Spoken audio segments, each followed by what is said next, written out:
Bien, nous allons passer à la première table ronde et j'invite les orateurs prévus, Jean-Michel, Éric, à venir me rejoindre, et Roselyne aussi. Bien, bonjour aussi bien à ceux qui sont en présence qu'à ceux qui nous suivent en visioconférence. Et donc, cette première table ronde est consacrée un peu à la façon dont le sport peut faire rayonner la France. Est-ce que le sport est un moyen pour la France d'exister ou de mieux exister ou d'exister de façon plus éclatante sur la scène internationale?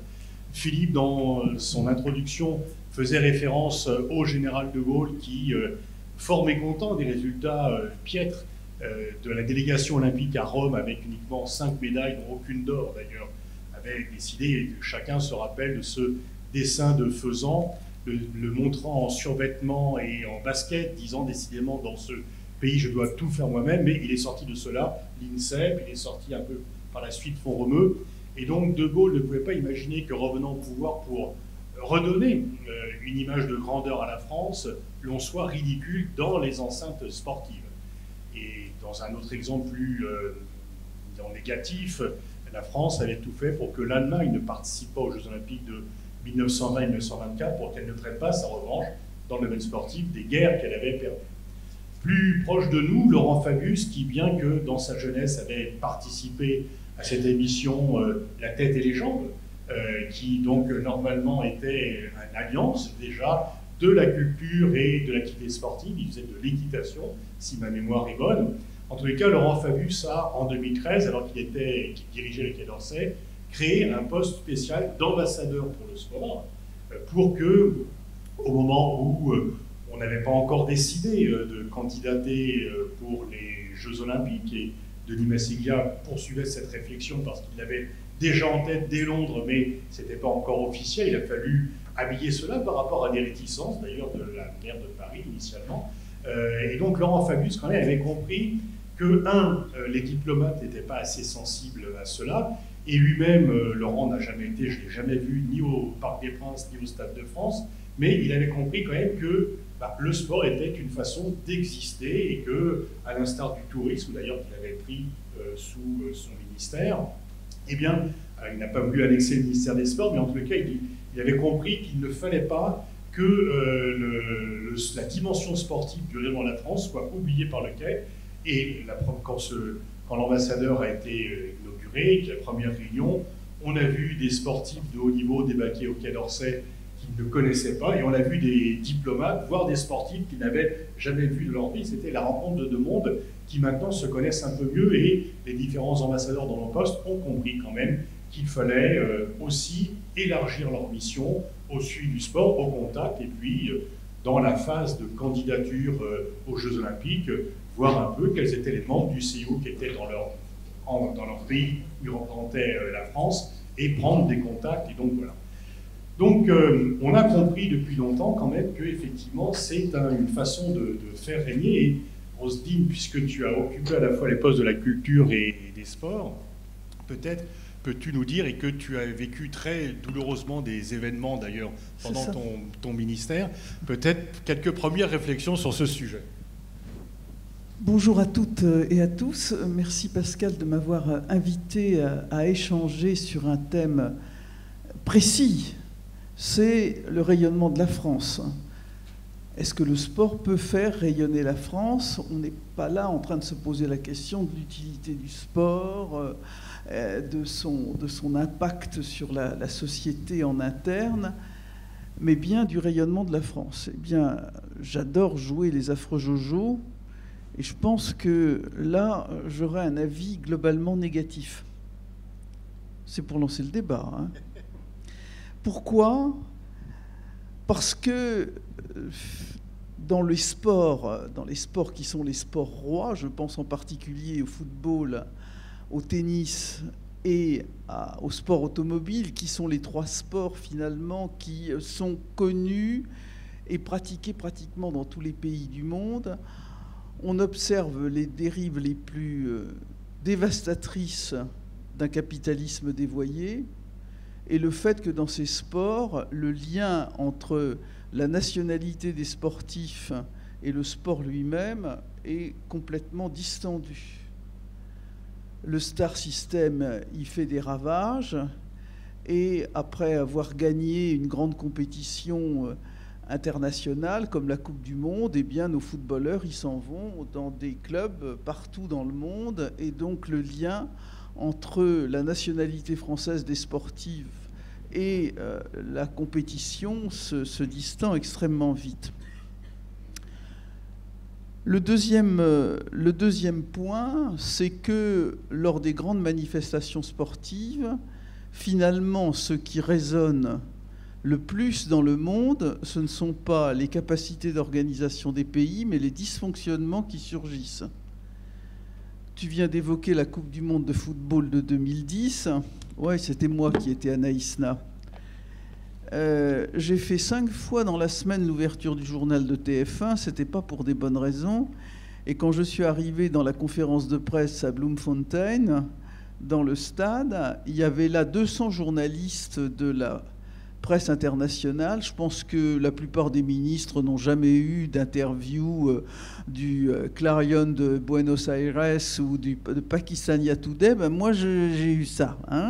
2 pages dans Frankfurter Allgemeine Zeitung, mais ce n'est pas pour des bonnes raisons.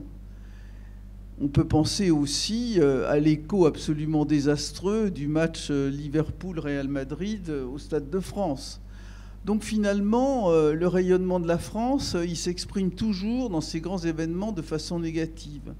Tout cela est augmenté, et on le voit actuellement, par une guerre informationnelle terrible, et que, par exemple, les Jeux Olympiques, les futurs Jeux Olympiques sont l'objet de la part des ennemis de la France, de ceux qui nous ont déclaré la guerre, sont l'objet de mise en cause étayés de façon forte par les mouvements sociaux qui nous sont prévus ou préconisés par certains. Et le troisième élément qui est pour moi un facteur de crainte et d'obscurcissement du rayonnement de la France, c'est le fait que la France porte des valeurs qui sont de plus en plus contestées par nombre de pays.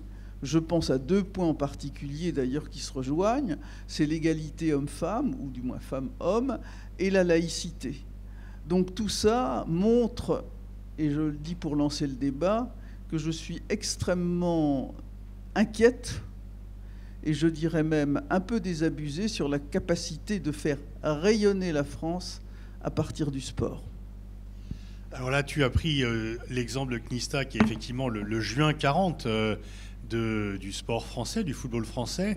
Mais après juin 40, il y a eu la Ve République, il y a eu la reconstruction. Donc on ne peut pas s'arrêter à cela. Est-ce que la victoire en 98 ou en 2018 ne vient pas un peu rehausser le prestige? Et deuxième question, bien sûr, les joueurs vont dans les clubs étrangers, mais moi, ce qui me frappe, c'est que, pour les Français, mais aussi pour les joueurs africains, même s'ils sont dans des clubs où ils ont des salaires absolument faramineux, l'attachement au maillot national, le fait de ne pas être sélectionné, alors que on peut dire que financièrement ça compte pour du beurre, est quand même important. Donc il y a quand même toujours une volonté de porter le maillot national. Non, mais ça n'a rien à voir, bien sûr. Je ne conteste pas l'amour des footballeurs pour leur pays. La question que tu me poses, est-ce que ça fait rayonner la France? Permets-moi de te dire que c'est pas tout à fait la même chose. D'accord. Voilà. C'est pas l'internationalisation du sport. Est-ce que Kylian Mbappé ne fait pas rayonner la France? Est-ce que Platini, Mbappé, Zidane ne donnent pas une image positive de la France? Non, mais j'essaie de démontrer dans mon propos que, bien sûr, il y a des sportifs éminents, mais c'est plutôt des aventures individuelles, une starisation individuelle, que quelque chose qui est porté au crédit d'un pays. Et le star system qui sévit dans le sport accentue cette démarche. C'est ce que j'ai voulu dire. Okay. Jean-Michel, tu te promènes un peu partout dans le monde et plus précisément en Europe pour défendre les intérêts nationaux finalement. Je sais que tu as le patriotisme chevillé au corps, toi aussi. Donc quel bilan toi tu fais, quelle analyse tu fais de cela? Est-ce que ça marche ou est-ce que le bilan est plutôt maigre? Comme toujours dans la vie, il y a différentes façons d'aborder un sujet. Moi, je l'analyse sous l'angle, je dirais qu'il y a aujourd'hui une sorte de transmission empreinte d'humanité dans cette pratique sportive au sens large. Et ce que j'ai toujours recherché dans ma vie, dans mes démarches, c'était ce lien fondamental qui, à un moment donné, permettait à des gens à travers le monde de se comprendre. Alors on fait rayonner une forme d'humanité. Je peux comprendre ce que je viens d'entendre, parce que pour l'avoir vécu, il est évident qu'il y a différents enseignements à tirer. C'est un des enseignements, et je n'y reviendrai pas, que vient de nous donner Madame la Ministre. Moi, je dirais, j'essaie de voir aujourd'hui quels sont ces temps forts que permet, et qu'aucune communauté... J'ai vécu 3 événements, je vais en prendre un, mais j'en pourrais prendre d'autres qui sont de nature différente. Quand en 1995, il y a la Coupe du Monde de rugby à Johannesburg. Quand Mandela, on voit bien qu'il y a un tournant en 91, quand Mandela est élu en 1994, on sent bien qu'on ne résout pas un problème de cette nature en quelques instants. Mais dans ce stade de Johannesburg, quand Mandela arrive et qu'il enfile le maillot des Springboks, quand à un moment donné il s'exprime et qu'il dit à un moment donné il y a là nous avons une communauté arc-en-ciel, on peut dire que ce sont des mots, mais on sent une tension dans ce stade qui est une tension empreinte d'humanité. Il faut se rappeler que dans l'équipe, il n'y avait que l'ami Chester qui était de couleur, il n'y en avait qu'un seul. Et subitement, il se passe, il y a des frissons, et ces frissons dénotent la force d'une philosophie. Alors la philosophie ne nourrit pas tout et les faits sont là, mais à un moment donné, c'est un espace où il se passe quelque chose, où cette communion permet à cet ensemble de vibrer, et on se dit, quand il dit une équipe, un pays, on sent qu'à partir de là, il n'est pas là pour rien, il est là pour dire, dans ces lieux, là où on pratique un sport qui doit réunir tout le monde, il doit se passer quelque chose, à tout le moins une prise de conscience. Donc moi, ce que je voudrais dire, c'est que on peut analyser, aborder le sens. Fait-il rayonner un pays? Moi, je rayonne quand je préserve une forme d'humanité dans les relations humaines, quand je préserve à un moment donné cette capacité d'échanger, puisqu'on ne peut pas construire sans échanger, on ne peut pas structurer sans à un moment donné trouver les mêmes bases, en tous les cas trouver certaines bases communes, et je crois que le sport permet de trouver ces bases communes. Et je vais prendre un autre exemple de la vie qui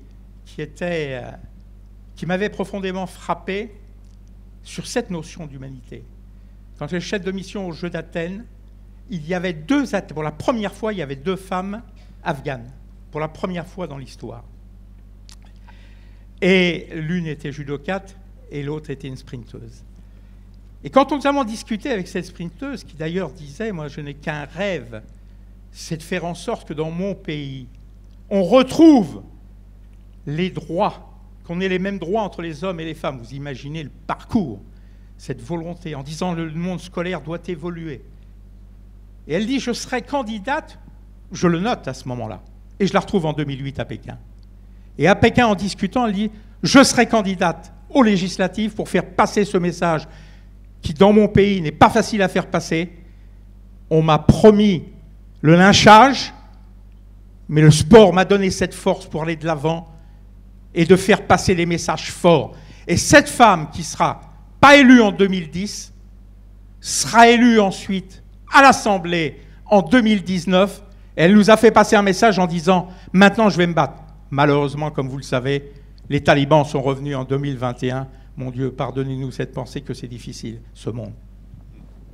Alors, je renvoie à Massama, qui est une réfugiée afghane et qui c'était dans l'équipe des réfugiés aux Jeux de Rio, parce que de Tokyo.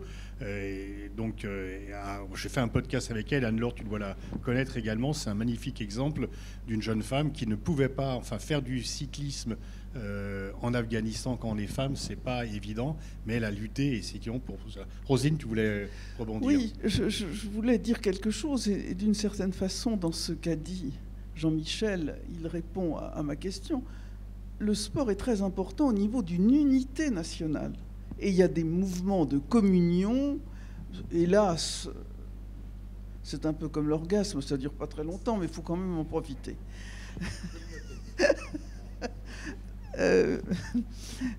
Effectivement, moi, quand en 98, je rentre de Vienne et on suit dans l'avion le résultat du match de la finale de la Coupe du Monde de 98, et que le pilote dans l'avion nous dit et il y a un but, 2 buts, 3 buts, et qu'à chaque fois il fait comme ça, jouer les ailes de son avion, je me suis dit, on va jamais atterrir. Mais surtout, ce que j'ai trouvé extraordinaire, c'est que je vois dans mon immeuble ma voisine qui avait à peu près 90 ans, qui sort avec des peintures tricolores sur la figure. Et je me dis, là, il se passe quelque chose. Alors, des moments de communion nationale, ça, c'est tout à fait important, hein, même si ça dure assez peu. Je me souviens, j'étais avec Sarkozy dans le match au Millennium de Cardiff où on gagne contre les All Blacks 20-18. Tout le monde se souvient de ce match de légende.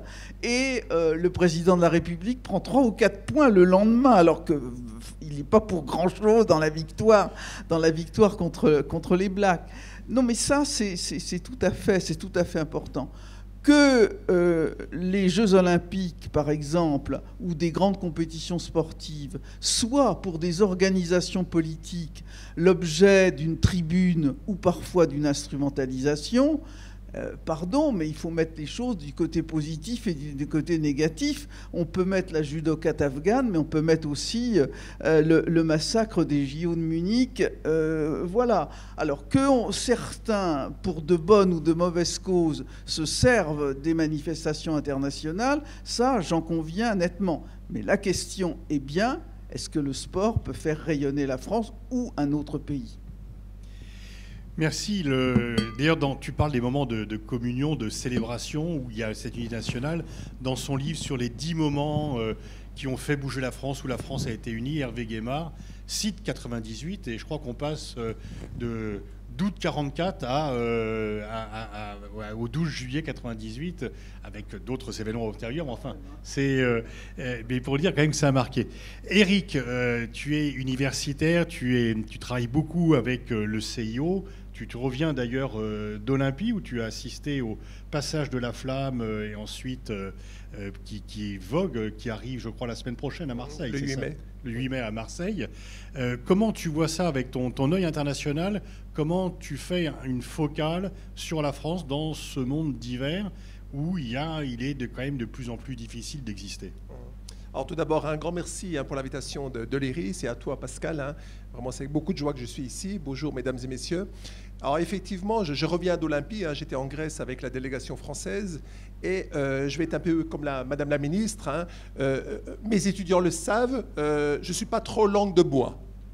Voilà, je ne suis pas trop langue de bois dans le sens où je reviens d'Athènes et en fait, je vais vous expliquer un petit peu ce qui s'est passé. C'est qu'en 2022, le comité olympique hellénique demande au COJOP, au comité d'organisation des Jeux olympiques paralympiques de Paris 2024, de penser à quelque chose qui pourrait faire sens entre l'amitié franco-hellénique, dans le cadre également du rayonnement de la France. Et donc en fait, le COJOP me contacte et me dit, écoute Éric, est-ce que tu pourrais imaginer un rapport qui puisse suggérer tout simplement de faire rayonner la France à travers le relais grec qui s'est déroulé donc du 16 avril dernier à l'allumage avec évidemment la délégation avec Tony et qui a quitté le 26 avril dernier Athènes.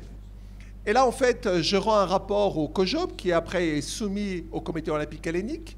Et là, je suggère, avec un ami grec, professeur également à l'Université de Franche-Comté avec moi, on suggère 32 sites. 32 sites pour rendre hommage à la France. Alors, je ne vous l'ai pas dit pourquoi, parce qu'en fait, mais vous le savez sans doute, c'est qu'en 1821, la Grèce obtient son indépendance, sort du joug ottoman. Après 250 années, ils obtiennent leur indépendance grâce notamment à la France, et il faut le dire aussi, aux Anglais et aux Russes, et principalement aux Français. Et là, en fait, ils veulent profiter, c'est la première fois, du relais de la flamme qui se déroule en Grèce pour remercier le pays organisateur des Jeux Paris 2024. Donc nous soumettons avec l'autre prof 32 sites, 14 sont retenus par le comité olympique hellénique pour faire rayonner la France. Le rayonnement de la France par notamment le relais. Et là, à mon grand étonnement, je vous l'ai amené aujourd'hui, hein, croyez-moi, donc il est là, nous avons en fait un document qui nous est remis à Olympie ce jour-là.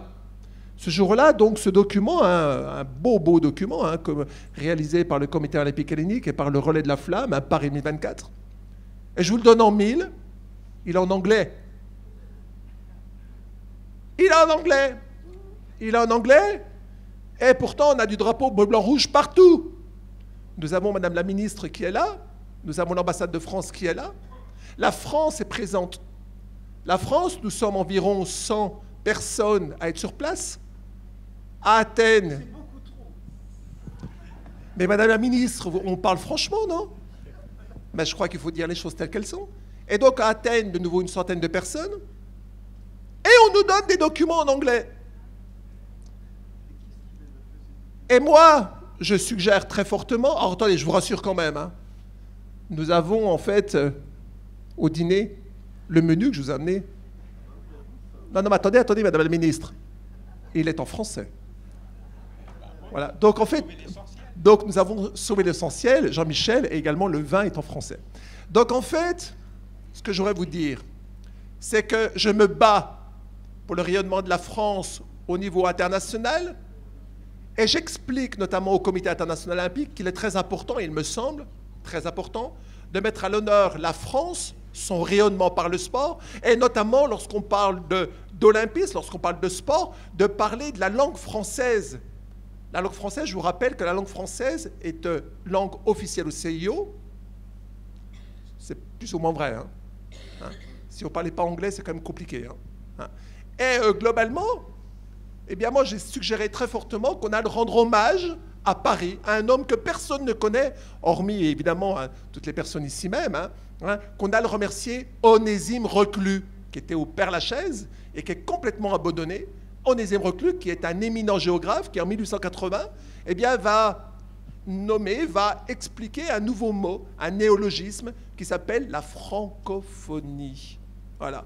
Alors je vous le dis quand même, aujourd'hui, il me semble, j'ai rendu également un rapport, eh bien, la France, par rapport au rayonnement, eh bien, le CIO organise ce qu'on appelle des sessions, organise des commissions exécutives, organise des congrès. Eh bien, en fait, je me suis amusé à faire un petit peu tous ces congrès qu'on organisait en France.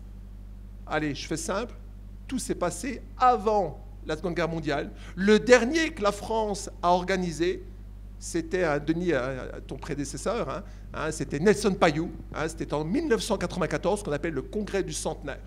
Donc en fait, il y a eu peut-être 98, Madame la ministre, mais le CIO, le dernier grand événement français, date de 94. Donc vous voyez que qu'on parle d'olympisme, qu'on parle de Paris 2024, qu'on parle du centenaire, eh bien il y a eu aussi d'autres événements olympiques, eh bien que la France n'a pas organisé quand même depuis un grand nombre d'années. Voilà.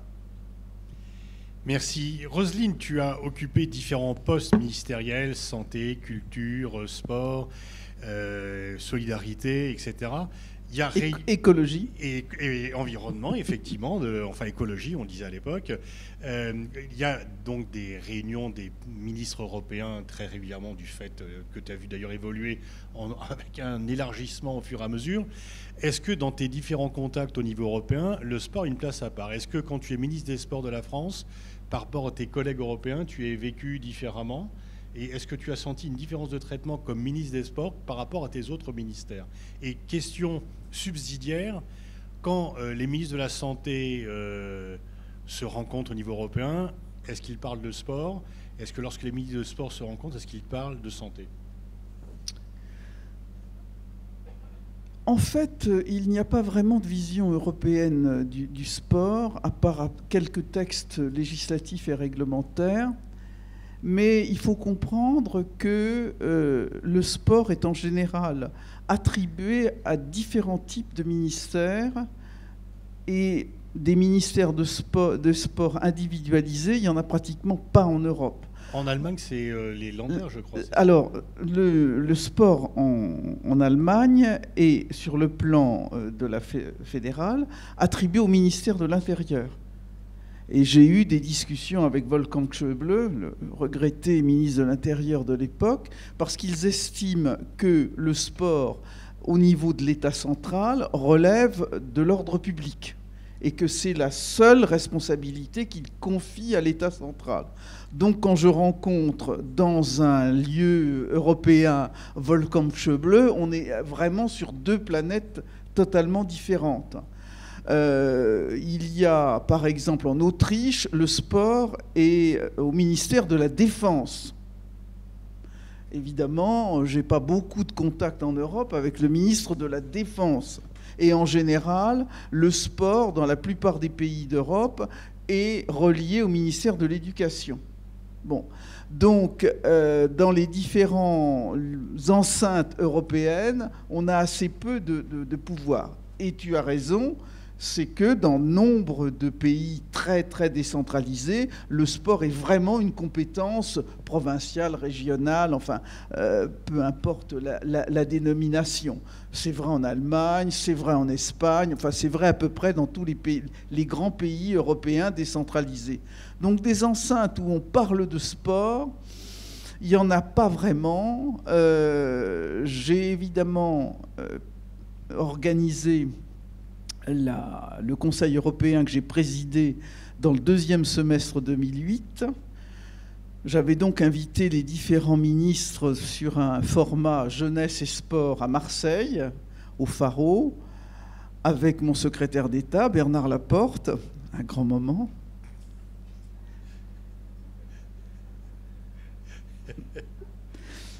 Je peux raconter une petite histoire. Oui, tout le monde attend ça. On coupe le micro.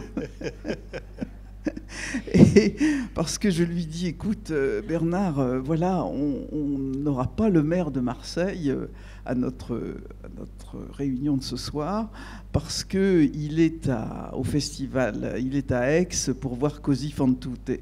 Il me dit, c'est qui ce Così fan tutte? Je lui dis, je crois qu'il joue plus au Real, mais je vais quand même m'assurer de la chose. C'est juste une petite histoire pour le fun. Hein. Et donc voilà, en fait, il n'y a pas d'enceinte à l'Europe où on discute de sport. Jean-Michel, au niveau européen, quand tu vois tes homologues européens, quel regard portent-ils sur la France ? Un regard intéressant et intéressé parfois, puisqu'ils cherchent effectivement à mettre en œuvre des partenariats. Mais ce qui est intéressant de noter dans cette diversité, c'est pour ça que je reviens toujours à dire à un moment donné, le rayonnement d'un pays, c'est aussi le comportement de sa population, c'est la culture que l'on arrive à transmettre, ce sont les valeurs qu'on arrive à inculquer. Alors je suis dans le mot valeur, il est tellement galvaudé qu'il faut être très vigilant quand on l'utilise, mais il n'en demeure pas moins que ça a une signification profonde, cette capacité de contribuer à l'épanouissement d'une population. Je prends un exemple aujourd'hui, les athlètes de haut niveau tels qu'on les connaît, dans leur diversité, ils sont des ambassadeurs aujourd'hui qui permettent à un moment donné, au travers d'une expérience forte, qu'ils transmettent à d'autres, donc c'est une transmission de génération en génération. Ces moments, tout simplement, parce que parfois pour certains, et grand merci, puisque c'est là où ils mettent la France en valeur, où ils ont ce que j'appelle un éclair de génie, et puis un instant d'éternité. Alors je sais que si Monseigneur Etchegaray était là, il me dirait n'utilise pas le terme éternité, parce que c'est très long, mais c'est très court à la fin. Mais il n'en demeure pas moins qu'aujourd'hui, je prends un exemple. L'autre jour, je me rendais en Slovénie pour voir un peu le dispositif éducatif, et le maire de la ville me dit, tiens, si tu veux, je vais te faire l'ouverture, on inaugure un équipement sportif. Je lui dis, un gymnase? Non, il dit, chez nous, c'est très clair, il y a 3000 m² de terrain, on y met des barres parallèles, des barres fixes, et il y aura là un grand nombre d'écoles, et il y avait effectivement à peu près 300 jeunes qui s'échelonnaient entre 10 ans et 15 ans. Ils étaient là assis. Et ce qui m'était paru assez extraordinaire, c'est que je me suis dit, au moment, il y avait un très beau petit banquet avec des sandwichs, des boissons, et je me suis dit, au moment, ils vont lâcher ces gamins. Et là, on s'aperçoit ce qu'est la transmission d'une culture au travers de l'éducation par le sport. Ces 300 gamins se sont levés en ordre. Ils sont venus un par un, ils ont choisi sans se bousculer une boisson, un sandwich, ils ont remercié et sont retournés sur place. Donc je dis quelque part, bien sûr que ça ne se limite pas au sport, mais le sport est un élément fort qui contribue de manière active et opérationnelle pour alimenter en tous les cas une réflexion profonde et transmettre quelque chose qu'on ne pourrait pas transmettre ailleurs que dans un club. Mais c'est le rayonnement, quand on a une parfaite éducation... Qui est-ce qui s'intéresse à la Slovénie? Ah ben, ce qui s'intéresse en tous les cas moi. Donc c'est un bon début. C'est un bon début. C'est un bon début. Mais c'est un exemple qui permet... Pour la France. C'est quoi la capitale de la Slovénie? Il y a des Slovènes dans la salle, c'est pour ça que je m'exprime. Mais Jean-Michel, revenons à la France. Oui. En quoi le sport, puisque c'est le sujet de notre... On voit bien effectivement que le sport peut avoir un rôle sociétal extrêmement important. Mais là, puisque toi tu t'occupes, tu es responsable au niveau européen, ma question plus précise, c'est comment tes collègues européens voient le rayonnement de la France à travers le sport. Quels sont les regards que portent les autres Européens sur la France, nation sportive? Le regard qu'ils ont, c'est d'abord à la capacité que peut avoir un pays, et c'est le cas de notre pays, d'organiser des grands événements qui contribuent bien évidemment à mobiliser le sport, qui ne peut pas nécessairement s'organiser dans certains pays, qui le désirent pourtant, mais qui n'en ont pas les moyens, ni la capacité. Ils ont donc ce regard d'un pays qui à la fois s'organise des grands événements, d'un pays qui a un bateau amiral avec l'INSEP, c'est le regard qu'ils ont. Un bateau amiral en disant à un moment donné... L'INSEP qui reçoit beaucoup de délégations étrangères. Absolument. Pourquoi? Parce qu'il y a une fertilisation croisée aujourd'hui des expériences, et ils disent toujours, c'est un moyen pour nous de progresser. Donc, la France est un relais, est une étape, et cette étape nous permet de nous inscrire dans une progression. Et ils ont un regard aussi sur le système français, sur la capacité d'accompagnement. Dans certains pays, bien évidemment, les choses ne se passent pas du tout de cette manière.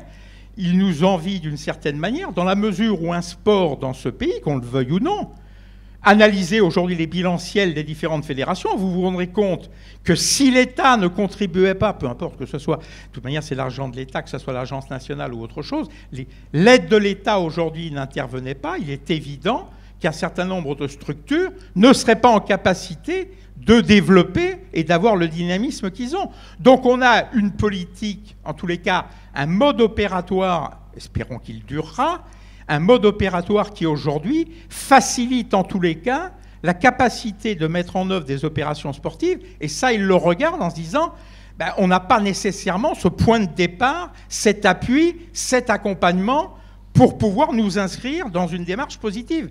Donc ils regardent quand même la France aujourd'hui.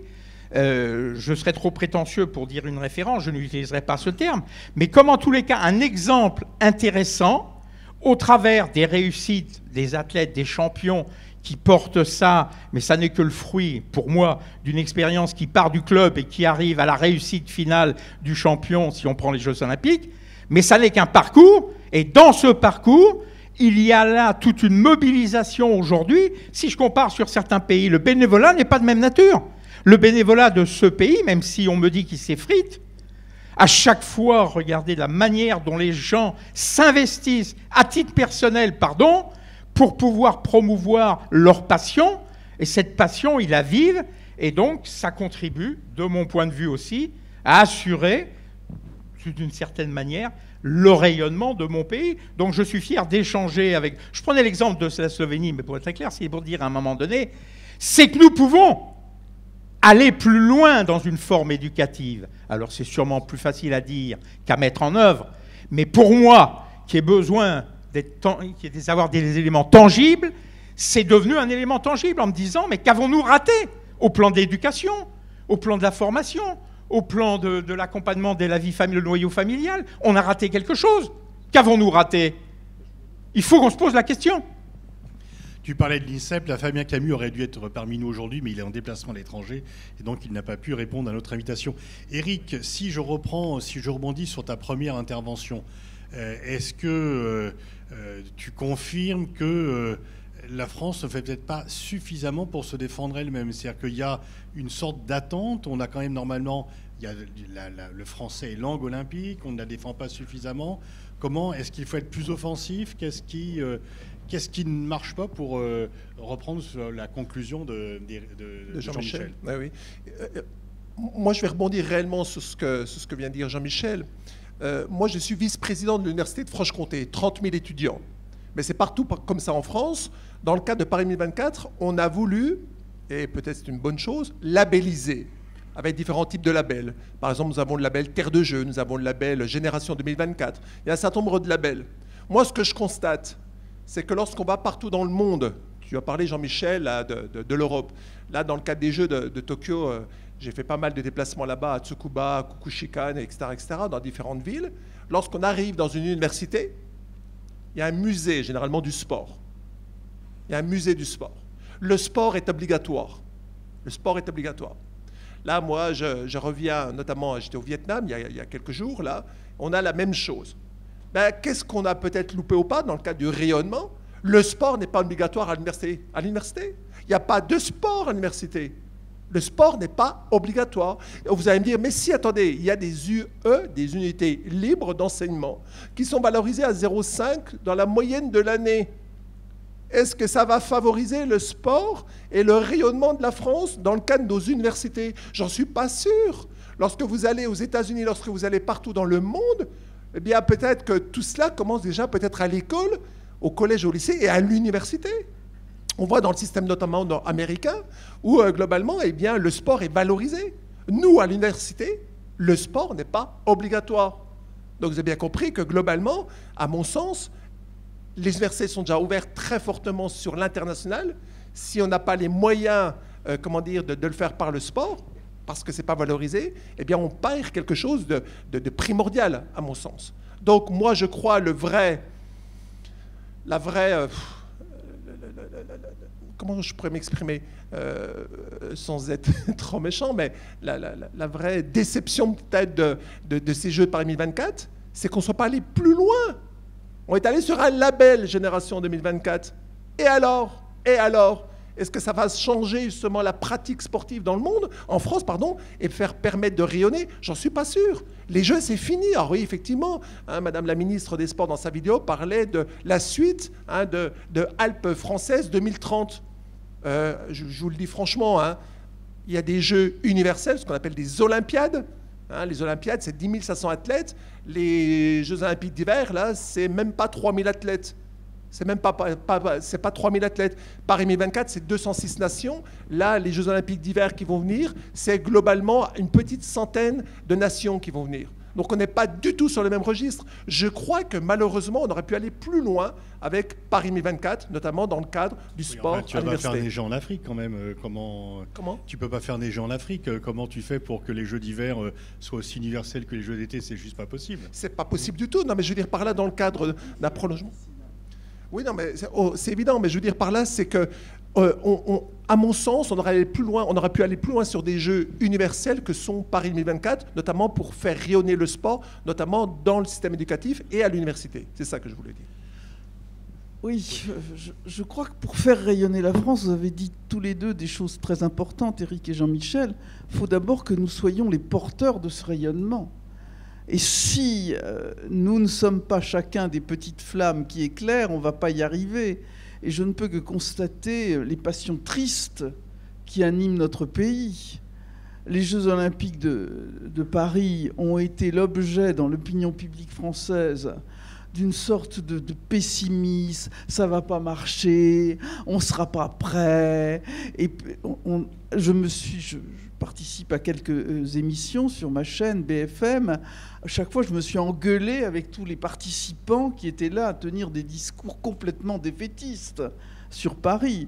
La maire de Paris a été la première, d'ailleurs. Elle a ensuite fait un virage heureux, mais pour se saisir de cette chance que représente pour sa ville. Tu voudrais dire qu'elle a surfé sur sur le pessimisme.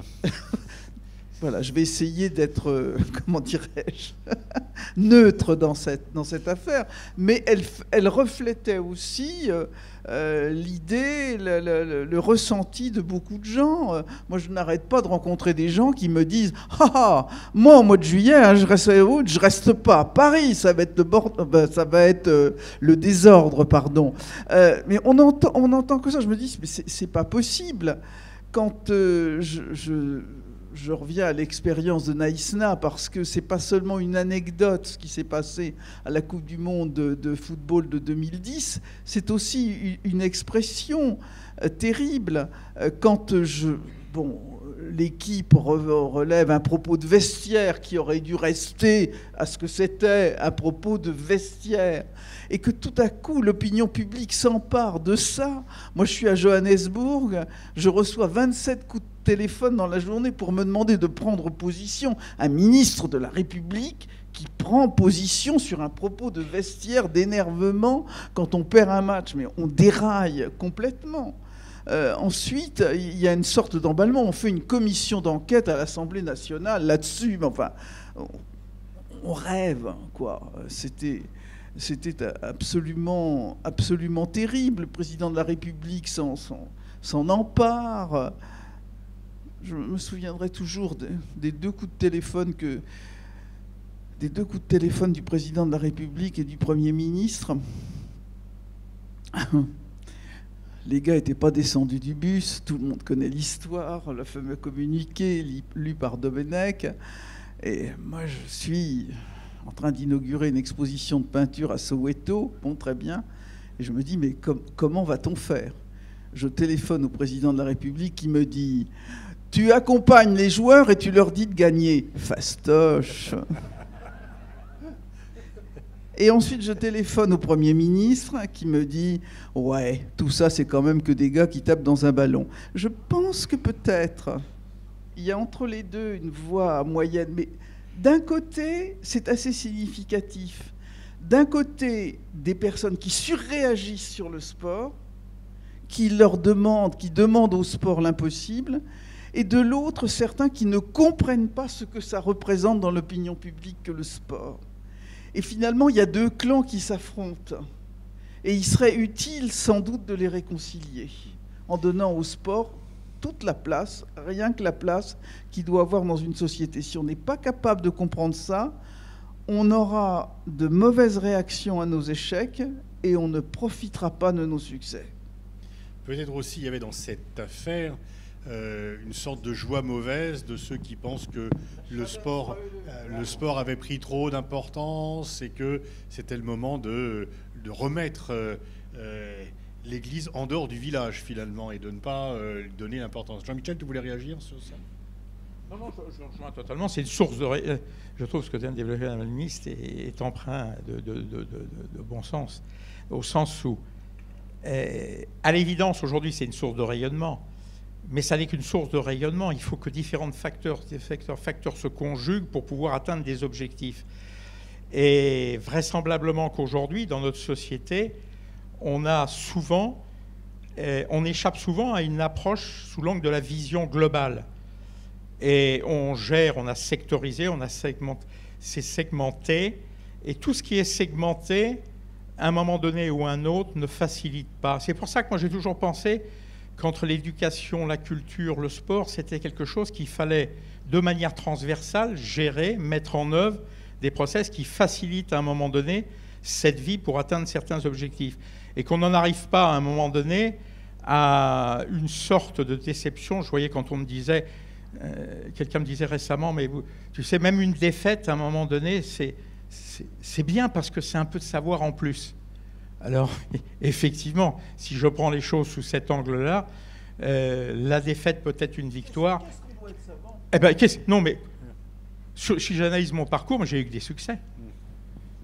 À dater de l'instant où l'on dit qu'effectivement. Donc, ça veut dire tout simplement, je pense qu'aujourd'hui, il ne faut pas se tromper. On doit avoir dans une politique, il doit y avoir une philosophie, mais il faut qu'il y ait une cohérence globale. S'il n'y a pas cette cohérence à un moment donné avec une vraie vision, il y a des difficultés. Vous ne pouvez pas traiter en disant là, on a les jeux, on traite les jeux, cette partie-là. L'éducation, tu prenais l'université. Non, ça forme un tout. Quelle est la vision d'ensemble qui permet de réunir les différents compartiments et de créer une dynamique qui favorise en tous les cas, pour ne pas désespérer, quand je vois dans certains cas, je vois une jeunesse très belle et je vois une jeunesse qui me désespère. C'est la vérité, il ne faut pas le cacher. Alors, l'éducation passe aussi par le sport. On fait rayonner un pays par la manière dont on va accueillir les touristes. Voilà une très très belle ville, monsieur le maire, bravo. Très très belle ville. Ici, on accueille beaucoup de touristes. Eh bien, l'éducation aujourd'hui de notre jeunesse, et pour les Jeux, ça sera pareil, elle contribue aussi à la perception d'un pays et par voie de conséquence à son rayonnement. Donc faisons en sorte à ce que nos programmes aient une vision plus globale et qu'on puisse donner de la pertinence. Et le sport n'est qu'un élément dans cet ensemble.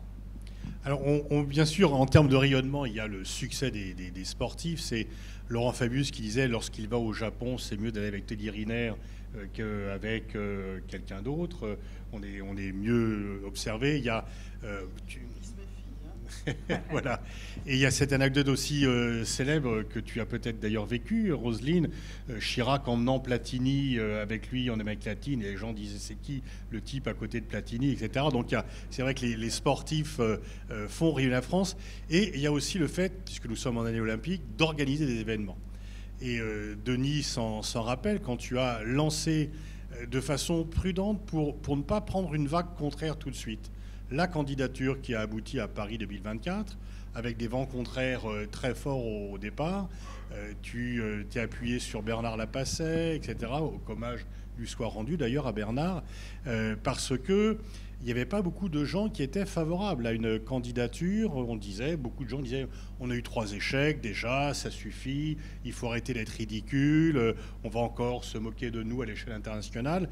Et donc il a fallu y aller par paliers. Avant d'arriver à ce qui va s'ouvrir ici le 26 juillet. Mais en fait, après, quand on regarde la liste, on voit que la France a accueilli énormément de compétitions sportives mondialisées, aussi bien européens que mondiaux, en équitation, en sport automobile, c'est un peu différent, il y a quelques soucis, Ryder Cup, rugby, etc. Et donc, en fait... la France, quand même, a su être une terre de jeu. Finalement, il y a des événements et ça contribue à mettre en avant, sauf bien sûr quand il y a la finale qui ne marche pas, mais enfin, sinon, en règle générale, ça contribue. Le Tour de France est quand même vu par des centaines de millions de personnes, et on voit pas uniquement les cyclistes, on voit également les paysages, etc. Donc c'est une force d'attraction touristique énorme. Je vais vous demander alors peut-être une première question après les tours de questions, puisque c'est Eric qui a lancé le débat, et je vais commencer par toi. Tu penses finalement que ce n'est pas une bonne idée d'être candidat pour 2030, pour les Jeux d'hiver 2030 ? Ah non, j'ai pas dit ça. Donc, mais à coup de pas si vous avez mal compris, enfin si je me suis mal exprimé. C'est moi qui ai peut-être mal compris. Voilà. Que penses-tu ? Faut-il être candidat pour 2030 ? Mais bien sûr, il faut être candidat. Bien sûr, il faut être candidat. Bien sûr, il faut les Jeux. Il faut créer cette dynamique. Il faut poursuivre cette dynamique. Mais j'irai même un petit peu plus loin, et j'adhère aux propos de Jean-Michel, c'est que le sport, à mon sens, est insuffisant. Il faut y inclure de l'éducation, de la culture. Et regardez le système olympique international aujourd'hui. Il a créé un laboratoire qui s'appelle les JOJ, les Jeux olympiques de la jeunesse. On va expérimenter des choses en y incluant de l'éducation et de la culture. Et je crois que pour faire rayonner une nation, il me semble essentiel de partir là-dessus. C'est-à-dire qu'en fait, se limiter à du sport pour du rayonnement n'est pas suffisant. Il faut aller dans cette logique d'aujourd'hui, sport, culture, éducation, ce triptyque qui est gagnant.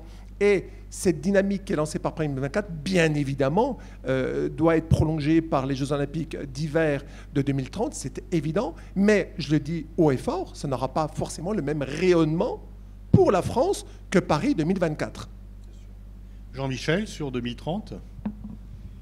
Il est clair, au même titre, aujourd'hui, une entreprise qui n'a pas une lisibilité pour les 5 ans qui viennent, ce qui est extrêmement dur, donc je me projette de manière très optimiste, qui n'a pas une lisibilité, qui n'a pas des marchés qui lui assurent et qui lui garantissent un développement dans le futur, il en est de même pour le sport. Si on n'a pas aujourd'hui des grands événements qui sont porteurs, qui nous fixent un objectif, qui sont mobilisateurs et qui permettent en tous les cas, entre-temps, d'entretenir la flamme, et la femme, oui, également, bien évidemment, ça va de soi. J'aurais même dû commencer par ça, pardonnez-moi.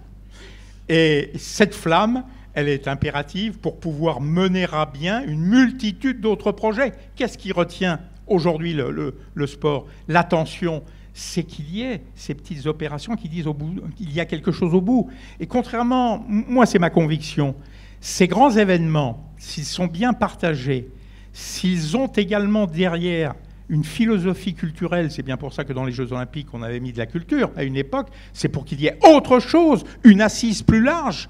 Eh bien, si on est incapable d'élargir ça, de le prendre comme un élément moteur parmi d'autres, et en tous les cas s'inscrire dans cette démarche, je crois que c'est porteur d'espoir. Et dans ce monde, pardonnez-moi de le dire, de l'espoir, on en a besoin.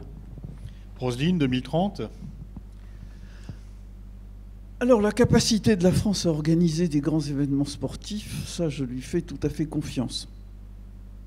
Rappelez-vous, à l'Euro 2016, les voix pessimistes et sirènes pessimistes étaient là. L'Euro 2016 s'est parfaitement passé. Et je Sauf crois... la finale. Comment ? Sauf la finale. Oui, bien sûr. Je ne parle pas des résultats sportifs à chaque fois. Effectivement, j'y étais à la finale avec mes peintures. Et donc là, moi, j'ai pas d'inquiétude. Je me souviens quand je suis arrivé en responsabilité au ministère des Sports, il y avait la Coupe du Monde à Val d'Isère. On était dans un merdier épouvantable, ça se battait comme des chiens.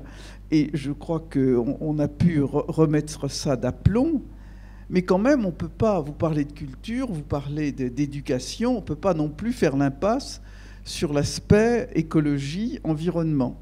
Il se passe des transformations sur les sports d'hiver, enfin ce qu'on appelle les sports d'hiver globalement, sur les JO d'hiver, qui doit interpeller la société.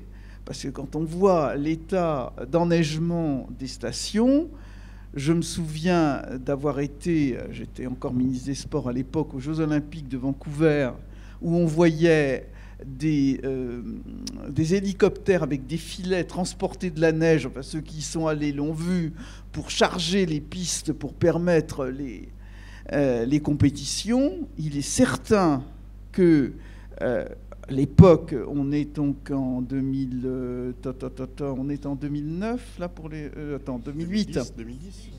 2010, oui, déjà 2010 à Vancouver. Il est certain que ce qui avait déjà fait scandale dans l'opinion publique en 2010, je vous garantis que 20 ans après, en 2030, si on charge avec des avions les pistes pour permettre les Jeux Olympiques, ça va renauder. Hein. Et là, on aura des manifestants sur les pistes.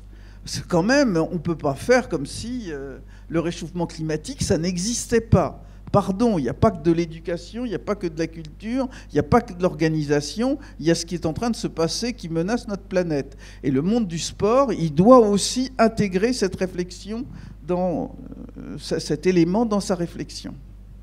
Et pour finir, avant de passer la parole à la salle et puis aussi les questions par des gens qui nous regardent en visio, un dernier tour de table. Qu'est-ce que vous attendez, là en termes, toujours par rapport à la thématique de notre table ronde, le rayonnement de la France, l'image de la France dans le monde, qu'est-ce que vous attendez, qu'est-ce que vous craignez de Paris 2024 ? Jean-Michel, on va commencer par toi. Je serais tenté de dire à l'instant, je n'espère que le meilleur. Donc je pars d'un postulat. Tu ne crains que le pire. Absolument, il faudra éviter le pire. Non, ce que j'espère aujourd'hui, c'est qu'il y ait un prolongement. Paris 2024, pour moi, devrait être une étape. C'est un moment de fête, c'est un moment d'un événement exceptionnel. Mais ce qui est intéressant, c'est le prolongement. Quelles sont les retombées ? Si j'organise quelque chose, si j'investis dans quelque chose, c'est bien que j'espère que d'une manière ou d'une autre, cela promeut également d'autres sources nécessaires à l'évolution sociétale. Ça, c'est le boulot de Marie Barsac qui va nous rejoindre et qui est en charge de l'héritage. Voilà, et donc c'est là où je voudrais être certain qu'on puisse, les uns et les autres, en tous les cas, apporter une juste contribution, et ça requiert nécessairement une mobilisation qui va au-delà de la période des Jeux. Sinon, pardon de le dire, on a vécu, quand on regarde ce qu'était la Grèce, moi je me souviens de la manière, pour l'avoir suivi pendant 4 ans, sur place, pour d'autres raisons, pour des raisons de sécurité. Je garde ce souvenir effectivement la difficulté d'investissement, la difficulté de finaliser, même avec des fonds européens, certains sites, la difficulté... Et quand je vois aujourd'hui un certain nombre de sites qui sont à l'abandon, je dis attention, parce que c'est une image qui n'est pas bonne pour l'organisation centrale, le CIO, enfin celui qui supervise le tout pour le CIO, pour l'avenir, et donc il faut être vigilant, et vous avez raison de souligner la notion d'écologie pour les jeux, mais moi je vais vous dire quelque chose, chacun doit s'impliquer. Moi en période de sécheresse, je ne bois plus d'eau, donc je n'ai pas dit ça. Voilà, donc effectivement on est dans un monde où il faut se dire, eh oui, le futur il est là, faisons en sorte que le futur est de l'avenir. Tiens, je trouve ça bien. Roselyne, qu'est-ce que tu espères? Qu'est-ce que tu crains? Moi, ce que j'espère, et ce dont je suis sûr à 99,9%, c'est que ces jeux vont bien se passer. Et que quand on tirera les conclusions des jeux en eux-mêmes, on dira on s'est bien débrouillé. Les résultats sportifs, je ne fais pas de pronostic, j'ai perdu comme ça un pari avec Marielle Guatchel aux Jeux Olympiques de Pékin, ce qui m'a obligé à porter des crocs roses à la sortie du Conseil des ministres. Donc, je ne fais plus de paris sur les résultats des sportifs français. J'avais prévu 39 médailles, elle m'a dit il y en aura 40, et on en a même une parce qu'il y a dans le 1500 mètres, je crois qu'on a rattrapé, on a déclassé et on a un sportif qui a eu une médaille de bronze supplémentaire. On a donc eu 41 médailles à Pékin. Mais je crois qu'il faut tirer les leçons. Moi, j'ai été très sensible à ce qu'a dit Eric sur la francophonie. La langue est un facteur de rayonnement absolument capital, et je trouve que là, je ne sais pas qui est à l'origine du booklet, pour parler en franglais, de l'opuscule qui est écrit en anglais, mais là, vraiment, il faut que les gens se sortent les doigts d'où je pense pour vraiment... pardon. J'emploie un langage parfois un peu trivial, pour alimenter tout ça. On a encore le français, la langue officielle des compétitions d'escrime. J'espère qu'on va rester ferme sur la chose, hein, parce que là, vraiment, c'est le sport où le français est roi. Et puis, nous aurons à gérer, parce que le succès des Jeux Olympiques me fait craindre quelque chose, c'est que la France, et pour en revenir aux questions écologiques, est menacée par le surtourisme, qui est un élément tout à fait inquiétant dans notre pays. Et je citerai volontiers la phrase de Jean Missler, de l'Académie française, dont on va oublier qu'il était le rapporteur du texte législatif donnant les pleins pouvoirs à Pétain, mais ça c'est juste pour l'histoire, et qui disait « Le tourisme est une industrie qui transporte des gens qui seraient mieux chez eux vers des endroits qui seraient mieux sans eux. » Et ça, c'est un défi. Une autre phrase, juste pour le fun, c'était un sexiste formidable, et il disait « Quand on a connu une jeune fille à 20 ans et qu'on la retrouve mariée à 40, on se demande comment un seul homme a pu commettre autant de dégâts. » Mais c'était juste pour le fun. J'en reviens donc à Jean Missler et au tourisme. Mais ça... c'est peut-être le succès de la France qui peut lui nuire, parce que, comme vous le savez, je suis extrêmement attentive aux questions environnementales, et le sport doit porter ses valeurs, et l'attractivité de la France, puisqu'on parle de rayonnement de la France, doit aussi porter ses valeurs et mettre les questions environnementales et de réchauffement climatique en tête de l'agenda avant toute autre chose. Éric, qu'est-ce que tu espères, qu'est-ce que tu crains? Oui. Alors, tout d'abord, excuse-moi Pascal, je voudrais revenir un petit peu sur les propos de Madame la Ministre, tout à l'heure, que vous parliez du pessimisme ambiant. Pour la petite anecdote, j'étais à la BNF il y a quelques semaines, là, et j'ai découvert un ouvrage qui s'appelle « La vie parisienne », où dans cette vie parisienne, on a les Parisiens, les Parisiennes qui sont illustrés, qui disent « Paris 1924, ça va être embouteillé, tout va coûter cher, je ne serai pas à Paris en juillet en 1924 ». Donc vous voyez, c'est un peu l'Arlésienne, hein. C'est qu'à chaque fois, le Parisien, le Français aime bien un petit peu toujours montrer montrer sa réticence à tel ou tel événement. Moi, je suis convaincu, bien évidemment, cher Pascal, que tout va se passer très très bien. J'en suis pleinement convaincu, pleinement convaincu. Moi, ce qui m'interroge plutôt, c'est, vous savez, le CIO en 2010, il est parti sur un autre volet, ce qui s'appelle le legacy, l'héritage. Est-ce qu'il va y avoir de l'héritage lié au jeu? Ben, la vraie question, est-ce qu'il va y avoir un héritage dans notre société? Est-ce qu'on va pouvoir bénéficier davantage d'un bouleversement sociétal, inclusif, etc. etc. Là, hier, j'étais à Paris, j'étais déjà à Paris, là, et on parle d'inclusion, on parle des personnes handicapées, on parle de la mixité. J'ai pris plein de fois le métro hier, je ne suis pas convaincu qu'une personne handicapée, je ne suis pas convaincu qu'une personne, un homme ou une femme avec des berceaux ou que sais-je encore, puisse se balader dans les métros aussi rapidement que c'est possible. Donc en fait, voilà, l'héritage, est-ce qu'il va être au rendez-vous? Un héritage sociétal pour les jeunes, pour les femmes et pour le grand public. Voilà, c'est mon vrai questionnement. Ça sera d'ailleurs le thème de la 3e table ronde en tout début d'après-midi, avec ce qui est consacré à cela. Je pense, juste avant de donner la parole, c'est que quand même les choses, et je parle sous le contrôle de Denis, ont été bien faites pour qu'il y a quand même une équipe. On a appris de nos erreurs. Tu parlais, Jean-Michel, d'apprendre de ses erreurs. Pendant très longtemps, on a pensé qu'être le pays du baron de Coubertin suffisait à obtenir les Jeux et que finalement, le terme de lobbying, pour employer un franglais, était une sorte d'avilissement de l'esprit et de la morale qu'il ne fallait surtout pas pratiquer. Et donc, on perdait avec les honneurs, mais on perdait quand même, et on en était assez fiers. D'où d'ailleurs Londres 2005. D'ailleurs, au moment où on parle du CIO et de la paix, on a quand même donné 2 ans après la guerre d'Irak à la capitale européenne de la guerre les Jeux contre Paris, qui était la capitale européenne de la paix.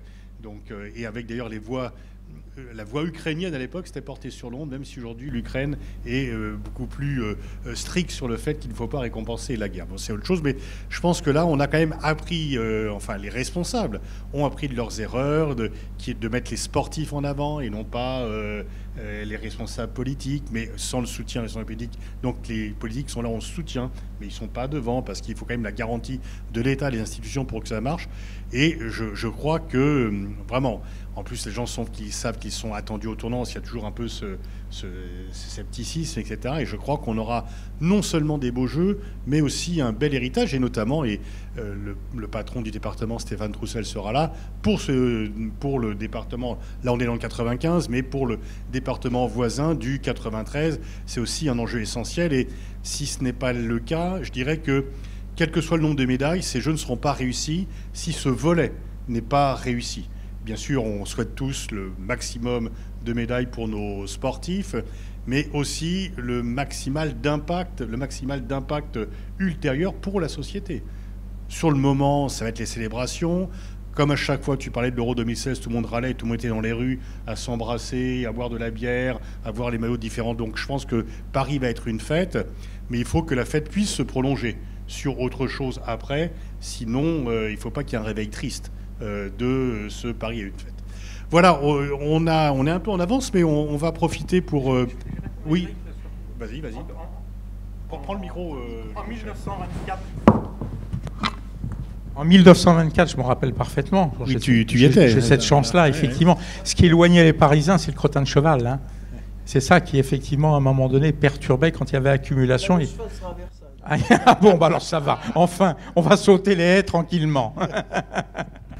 Voilà, je pense qu'il y a des micros qui sont à votre disposition. Merci de poser vos questions, de vous présenter et de dire à qui elles s'adressent plus précisément. Merci beaucoup pour ce débat. Je n'ai pas de questions, j'ai une proposition. Le sport comme matière obligatoire à partir de la première année de l'école primaire. Et ça permet déjà d'atténuer les inégalités qui commencent très tôt. Merci beaucoup.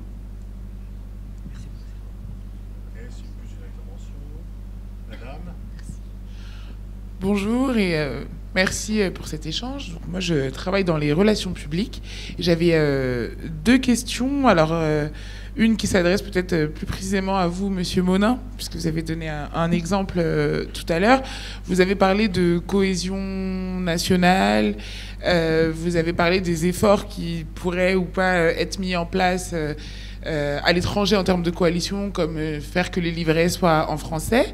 Mais est-ce que vous avez des véritables outils pour mesurer l'impact justement de ces événements-là et du rayonnement de la France à l'étranger? Sur quel axe ça se mesure ici au gouvernement? Madame Bachelot, peut-être que vous avez une idée aussi.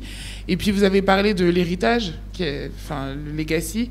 Alors ça c'est l'après, mais avant ça, est-ce que finalement ce désintérêt ou ce pessimisme quant au JO, il n'est pas compréhensible, puisque qu'est-ce qui est mis en place pour que les gens qui ne sont pas des passionnés de sport, qui ne sont pas des sportifs, qui ne sont pas dans les sphères sportives, puissent se sentir concernés par une compétition comme les Jeux Olympiques ou la Coupe du Monde ou n'importe quelle autre grande compétition sportive?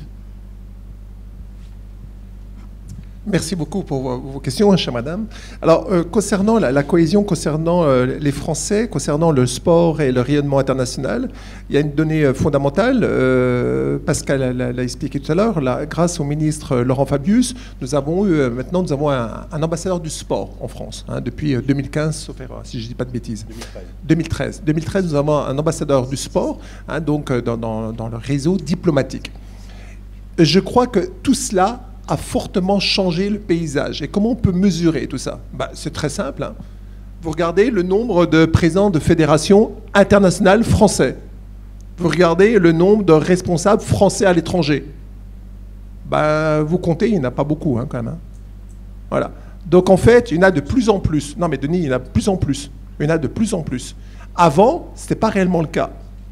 Et on s'aperçoit que depuis quelques années, et notamment ça a été le bouquet, en quelque sorte, en 2022, à Pékin, à la session du CIO, nous avons eu 2 nouveaux membres français. Nous avons 4 membres français aujourd'hui au CIO. Donc, comment on peut mesurer ça? C'est tout simplement par le nombre de responsables français à l'étranger. Sur 115, 4 sur 115. Oui, c'est ça, 4 sur 115. C'est la première chose. La deuxième chose concernant l'héritage. L'héritage, comment on peut le mesurer tout ça? En fait, l'objectif de la France, c'était d'avoir 20% de mémoire, 20% d'établissements labellisés en école, collège, lycée et université, labellisés qui témoignent d'un travail sur l'olympisme. Aujourd'hui, on est aux alentours à peu près de mémoire 22%. Donc en fait, l'objectif est atteint. Mais est-ce que les outils développés sont réellement là? 3 petits points. Voilà. Donc en fait, on a des labels. Est-ce qu'il y a un véritable, engouement? Incontestablement. Paris 2024 a jamais, le CO a fait le constat que les billets pour suivre les Jeux n'ont jamais été vendus aussi rapidement. Même si, de nouveau, on tombait sur des espèces de fake news, là, ou tout simplement du pessimisme français en disant que les billets sont trop chers, etc., tout a été vendu immédiatement. C'est un record. Voilà. Alors je réponds à la première question. Le sport dès la primaire, le primaire, c'est-à-dire à des très très jeunes enfants, impose un personnel spécialisé dans l'éducation physique et l'éducation sportive. On ne peut pas enseigner le sport à un enfant de 12 ans comme à un enfant de 6 ans. L'exemple vient d'en être donné tout à fait de façon claire sur l'établissement d'un diplôme de professeur de rap et de hip-hop. C'est-à-dire qu'on ne peut pas enseigner le hip-hop à des enfants de 6 ans pour des questions de formation de la boîte crânienne comme on le fait à 12 ans. Et donc, on n'a pas ces personnels-là à l'éducation nationale pour enseigner à des tout-petits le sport. Le sport, vraiment, on peut faire quelques exercices, mais c'est tout à fait particulier. Ça demande un travail sur une génération, ça. Ça peut être un objectif de politique éducative, mais actuellement, on n'a pas les outils. C'est les 30 minutes, là, parce qu'il y a ce panneau de la grande cause annuelle, c'est les 30 minutes d'exercice par jour dans les écoles, peut-être pas sport, mais d'exercice. Voilà. Mais c'est vrai que moi, mes amis qui sont profs d'EPS me disent, qui sont de ma génération, donc qui ont enseigné très longtemps, ont vu décliner les capacités de leurs élèves c'est les écrans, classe, dans les différentes classes, aussi bien au collège qu'au lycée. Bon, l'épreuve très connue du 3 x 500 mètres, le temps perdu, c'est dû effectivement au manque de déplacement, à la sédentarité, à l'obésité, à la nourriture, etc. Et là, il y a quand même, enfin, on a vraiment un vrai défi de santé publique, tout simplement, de santé publique. Et puis alors, sur la mesure du rayonnement de la France à partir des Jeux, il y a des outils qui sont parfaitement au point, où on étudie dans la presse internationale et des différents médias les minutes, les objets, etc. Tout ça, c'est fait de façon tout à fait scientifique. On pourra tout à fait mesurer l'impact en termes de rayonnement à la sortie des Jeux, et même en continu au moment des Jeux, à travers l'intérêt de tout ce qui est Internet, nouvelles techniques d'information et de communication, d'intelligence artificielle. On va avoir une vraie photographie de la réalité. Alors pendant que le micro va être donné à quelqu'un d'autre, je prends deux remarques. Alors c'est Jean-Louis Bravet qui, puisque tu parlais de 95, Jean-Michel, qui oui, mais enfin quand même, l'équipe de France de rugby a un peu pâti de la célébration de la fin de l'apartheid, puisque certains disent que la victoire devait être acquise pour l'Afrique du Sud. Et c'est Thierry Bouet qui fait une comparaison entre les budgets du sport et les budgets de la culture, l'un étant sanctuarisé beaucoup plus que le budget du sport qui souffre régulièrement de coupes. L'exemple de l'Euro 2016 a été tout à fait caractéristique, parce que là où pour faire soit construire, soit mettre aux normes les enceintes sportives qui permettaient d'acquérir l'Euro 2016, et Denis Masseglia se souvient très certainement, au lieu d'apporter de l'argent frais, on a piqué les sommes nécessaires sur le Fonds national de développement du sport, mais je ne veux pas rappeler de mauvais souvenirs. Alors une autre question dans la salle. Bonjour à tous, je me présente, je suis le docteur Jean-Marie Turgis. Monsieur le maire, je vous en remercie encore, m'avait donné l'occasion de faire la conférence sur les Jeux Olympiques de l'Antiquité, et c'était très intéressant. Je voudrais à la fois faire une première remarque et deuxièmement poser une question. Première remarque, je suis président du cercle Pierre de Coubertin, et je m'aperçois que ce nom, Pierre de Coubertin, n'a pas été prononcé du tout depuis le début de la matinée. Trois fois. Alors je me trompe, j'en accepte. Je voudrais simplement rappeler les 5 valeurs de Pierre de Coubertin, parce que je crois que c'est là où se trouve le vrai rayonnement de la France. Premièrement, il y a l'amitié. Et je pense que l'amitié entre les peuples, ça nous permet de vaincre beaucoup de soucis, et on en a bien besoin en ce moment. Le deuxième mot, c'est l'excellence. On doit tous aller vers l'excellence. L'excellence est le but de chacune de nos vies, et en particulier pour chacun des sportifs. Et ça devrait être l'excellence qui devrait être promulguée auprès de notre jeunesse comme étant le but à atteindre d'une vie. Troisièmement, il y a le respect. Le respect de soi-même, c'est le dopage. Le respect de l'adversaire, bien entendu, on se doit de respecter l'adversaire. Pour faire plaisir à Mme Bachelot, il y a le respect de la nature autour, éviter qu'on ait effectivement des éléphants blancs à l'issue de ces Jeux Olympiques. Je crois que c'est très important. Il y a ce respect aussi d'éviter d'aller mettre de la neige dans le désert pour faire des Jeux Olympiques. La quatrième vertu, c'est le dépassement de soi. C'est très important, le dépassement de soi. Pierre de Coubertin en faisait son élément majeur. C'était Montaigne, un corps sain dans une tête saine. C'est très important, le dépassement de soi. Et enfin, le patriotisme. Je ne dis pas le nationalisme, je dis le patriotisme.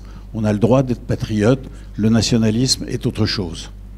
C'était les 5 valeurs que je souhaitais rajouter pour dire à quel point Pierre de Coubertin reste encore d'actualité, quoique malheureusement, nos médias parlent très très peu de lui actuellement. Et je voulais réveiller son souvenir et sa morale. Je voudrais insister sur une chose qui nous est proche, nous, au comité Pierre de Coubertin, c'est la nécessité, et vous l'avez fort bien fait, d'insister sur la francophonie. Il est certain que la francophonie, c'est le mot, c'est la langue de l'olympisme. Et il faut tout faire pour promouvoir la francophonie. Malheureusement, elle se perd, sauf peut-être en escrime. Et dernière chose, tout à l'heure, vous avez parlé du rattachement du sport à tel ou tel ministère suivant les pays. Je voudrais dire que je suis en charge du déploiement du sport santé dans le Val d'Oise. Et quand on parle sport santé, on a exactement le même problème. Vous avez parlé très justement de l'intérêt du sport pour la santé. Malheureusement, en France, quand on parle de sport santé, vous avez d'un côté le ministère des Sports, de l'autre côté le ministère de la Santé. Le sport santé, c'est l'endroit où le ministère des Sports et le ministère de la Santé se serrent la main. Alain Calmat avait su rapprocher les deux. Mais il est certain que dans toutes les strates administratives que nous rencontrons dans notre pays et dans notre département en particulier, arriver à faire se serrer la main l'un et l'autre, c'est excessivement difficile. Or, si on veut développer le sport santé en France, eh bien, il faut absolument que le sport et la santé acceptent de se rencontrer. Alors, je pose la question à Mme Bachelot, qui a sûrement une certaine expérience à ce niveau-là. Quand est-ce qu'on pourra arriver à faire se serrer la main le sport et la santé? C'est un idéal pour nous. Je vous remercie. La guerre étant une chose trop sérieuse pour être confiée à des militaires, comme disait Clémenceau, j'ai donc été ministre des Sports. Ce qui m'a valu d'ailleurs quelques expériences, comme de descendre en bobsleigh avec la piste olympique de Val d'Isère, qui reste quand même un des grands souvenirs de ma vie. Il y a une visite du vestiaire de hand qui est restée célèbre aussi. Oui, mais ça, c'était plus agréable, quand même. Parce que justement, en sortant, il y a un gars de RTL qui se bondit vers moi, qui me dit alors, cette descente en bobsleigh. Je dis, c'est un peu comme l'amour. On a peur avant, c'est bon pendant, et ensuite on regrette que ce soit déjà fini. Mais oui, effectivement, c'était une des grandes idées du président Sarkozy, de faire un ministère de la santé et des sports. Et même, voulait-il des sports et de la santé. Et quand il m'a téléphoné pour me dire que j'entrais au gouvernement, en 2007, il m'a dit « N'oublie jamais que tu es d'abord ministre des Sports ». Ça n'a duré que 4 ans. Et ensuite, il a fallu récompenser ou honorer un certain nombre de personnes lors du remaniement de 2010. Et donc, à nouveau, le sport a migré. Alors, c'est évidemment le débat perpétuel sur un certain nombre de thèmes. Est-on plus à même de mener des politiques à l'ombre d'un grand ministère, pas régalien pour la santé, mais d'un ministère extrêmement important, qui brasse directement ou indirectement des centaines de milliards? Ou faut-il au contraire un ministère parfaitement identifié qui ne soit que le ministère des Sports, au risque d'ailleurs d'une certaine ghettoisation des sports? On a sur un certain nombre de sujets le débat sur le droit des femmes, sur le handicap, etc. Et ça, c'est finalement quelque chose que je ne suis pas arrivé à régler. Je crois que ça dépend en fait beaucoup du titulaire qui est à la tête de ce ministère.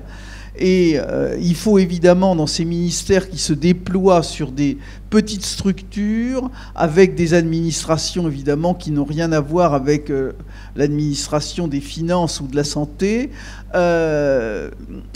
vraiment des personnalités qui soient des personnalités politiques de première importance. Et c'est sans doute parfois ce qui manque à ces ministères. Je ne désigne personne, bien entendu. Alors, une autre intervention, question? Oui, bonjour. Je vais me permettre un petit éclairage, si vous le permettez, suite à la première intervention relative à la pratique du sport à l'école.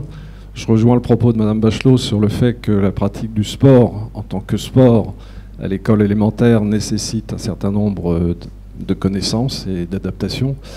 Et pour information, en tant qu'ancien conseiller pédagogique premier degré, je dirais que dans le cadre des programmes de l'éducation nationale, sur les 24 heures hebdomadaires, 3 heures sont dédiées à l'éducation physique et sportive, ce qui n'est pas la même chose que le sport codifié au titre des fédérations. Donc effectivement, il y a déjà quelque chose qui se met en place, mais ce n'est pas du sport, c'est de l'éducation physique et sportive. Et en titre de boutade, je n'ai plus tout à fait la citation, mais à une époque, on disait les élèves vont faire du sport avec le prof de gym qui croit qu'il leur enseigne de l'éducation physique et sportive. Voilà, merci. Merci. On va peut-être passer un peu de l'autre côté de la salle pour le micro.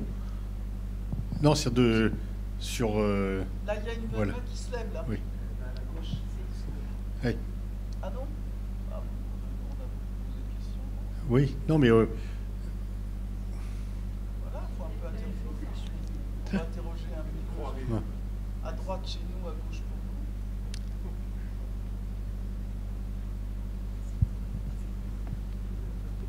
Merci. Bonjour. Merci pour l'organisation de cette conférence qui nous a permis d'échanger un petit peu.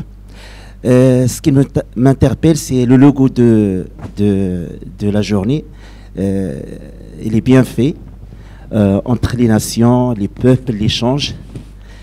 Alors, ma question pour Madame la ministère, tant que vous avez une bonne expérience, est-ce que la démocratisation du sport au niveau du territoire national, ça a été bien fait parce que pour chaque citoyen aura le sentiment d'évoluer son niveau pour atteindre un haut niveau, ce qui permet de faire rayonner la France. La deuxième question, et je me présente, je m'appelle M. Nouri Yakin, je suis le directeur du journal MRE de 112.com. Est-ce que la position de la France par rapport à certaines causes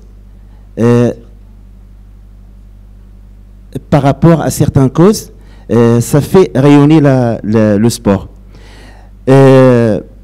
L'organisation des grands événements sportifs internationaux organisés en France attire l'attention médiatique et pour que les visiteurs du monde entier, ce qui stimule le tourisme, l'économie locale.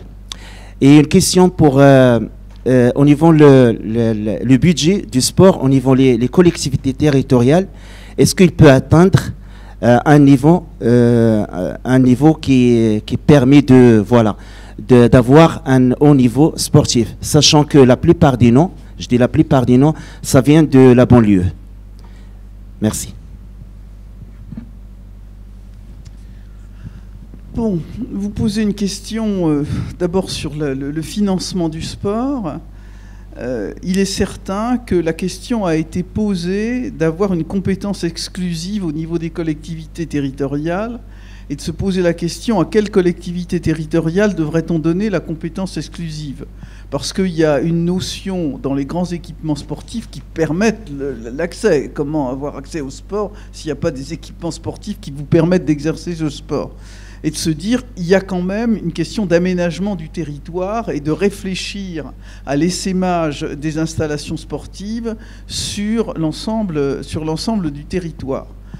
Peut-être aussi parce que j'ai été pendant des années présidente de la commission de l'aménagement du territoire d'une région, j'ai pensé que c'était à la collectivité régionale d'assumer ce rôle d'aménagement du territoire à travers les équipements sportifs. Lever de bouclier de l'ensemble des collectivités, les communes, les structures intercommunales et les départements, personne n'a voulu abdiquer ses responsabilités en matière d'équipements sportifs parce qu'il y a aussi une fantastique vitrine politique à travers ces équipements sportifs. Donc, exit l'aménagement du territoire, exit un certain rééquilibrage qui serait utile, les régions les plus favorisées, les départements les plus favorisés, les communes les plus importantes captant les équipements sportifs en se moquant un petit peu de ce qui se passe ailleurs. Donc la question, elle est toujours devant nous. Comment allier équipements sportifs et donc démocratisation avec l'aménagement du territoire, car les élus locaux, évidemment, souhaitent garder leurs prérogatives.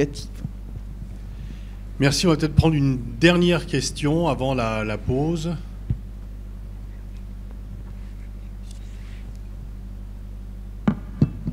Bonjour, Jean-Pierre Cabdaille, je préside une association qui travaille beaucoup avec la Fédération française handisport et avec l'aide qu'on peut apporter aux sportifs de haut niveau handisport dans le cadre de leurs déplacements par exemple. On a peu parlé des Jeux paralympiques. Vous avez fait, M. Monin, allusion au transport avec les difficultés d'inclusion dans, par exemple, le métro, peut-être aussi dans les enceintes sportives. Et j'aurais voulu vous poser une question, mais Mme Bachelot également. Comment voyez-vous la suite des Jeux Olympiques en matière d'héritage et surtout de reconnaissance du paralympisme comme étant intégralement aussi vecteur d'un rayonnement français, mais aussi de l'existence d'une pratique sportive très importante. Je vous remercie. Merci, monsieur, pour votre question. Alors, tout d'abord, je voudrais expliquer qu'on a deux systèmes totalement différents pour la salle. On a ce qu'on appelle le CIO, le Comité international olympique, qui a été créé en 1894 par Pierre de Coubertin, à la Sorbonne. Ça, c'est la première chose.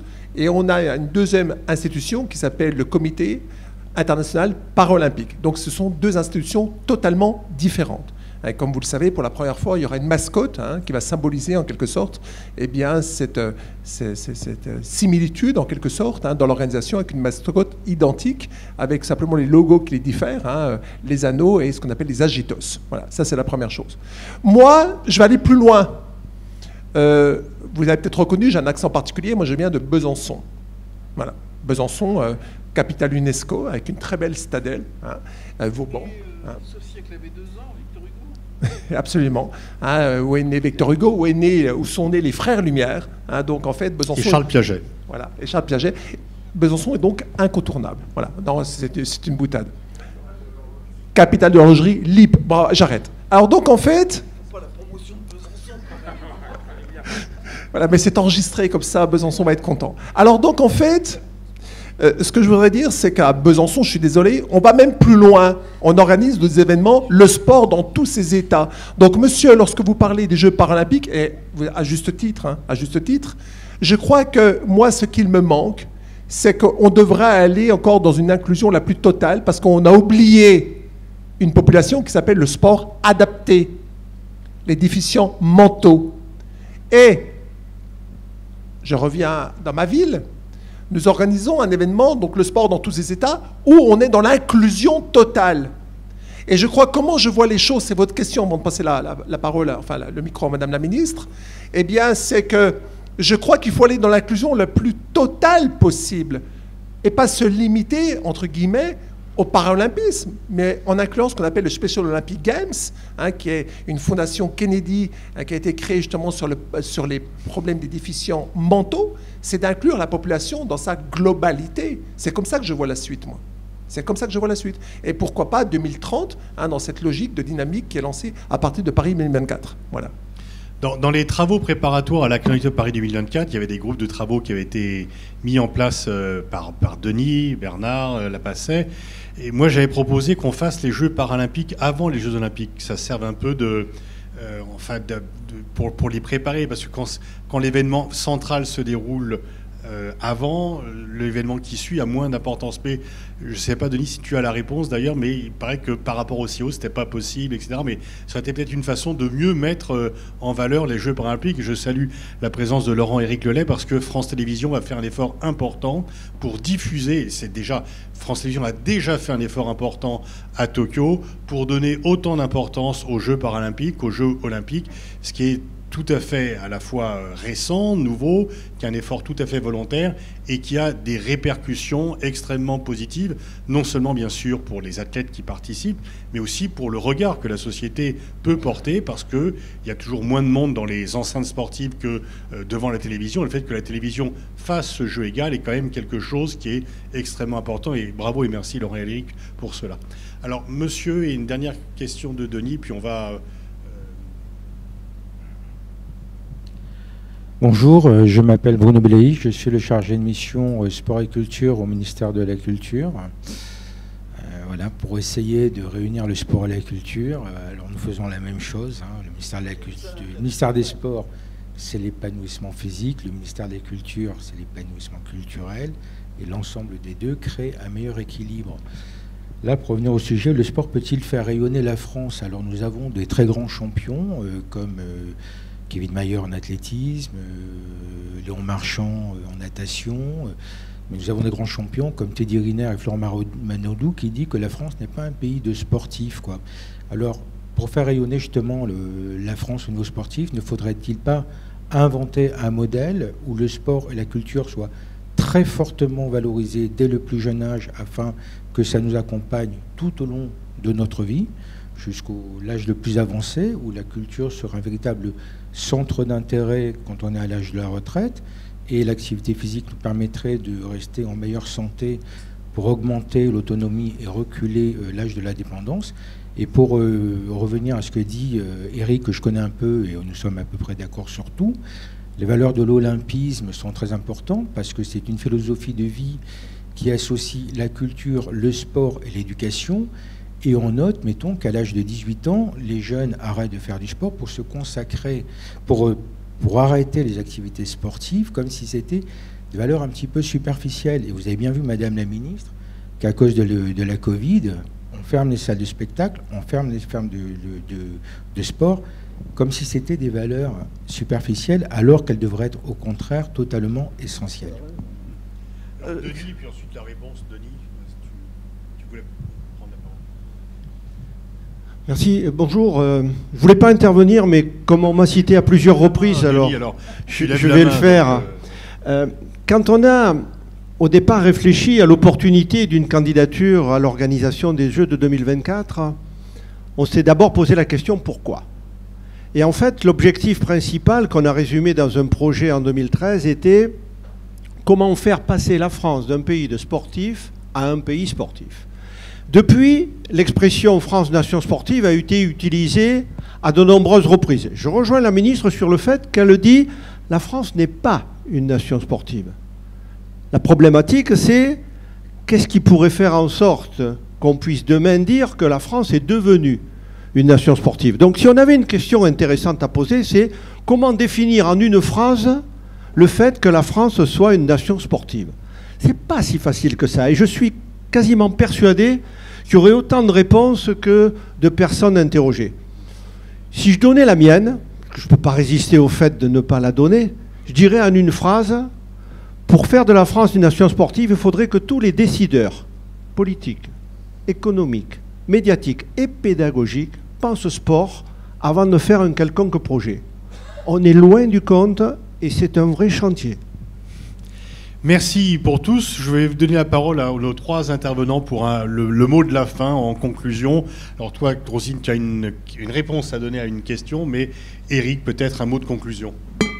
Oui, ben, la religion, la conclusion que je dirais, hein, je vais rebondir sur les propos peut-être de monsieur tout à l'heure sur Pierre de Coubertin, c'est que Pierre de Coubertin a défini l'olympisme comme une religion, ce qu'on dirait athlétique, hein, à travers différentes valeurs. Je crois qu'aujourd'hui, à mon sens, hein, on est dans une volonté, notamment dans le cadre de l'olympisme, de promouvoir des principes olympiques, hein, et notamment il y a 7 principes, il y en a un, moi, que je retiens, et c'est ça vraiment qui illustre, à mon avis, les Jeux de Paris 2024. Moi, je l'ai vécu à Olympie il y a quelques jours, là.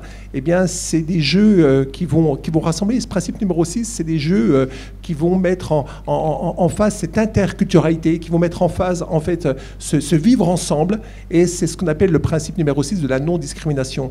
Et je crois que réjouissons-nous, hein, Paris 2024, le 26 juillet, encore une fois, ça a commencé le 16 avril dernier à Olympie. Réjouissons-nous du vivre ensemble, de l'interculturalité, et bien d'être ensemble le 26 juillet pour, eh bien, effectivement, vivre cette fête pleinement.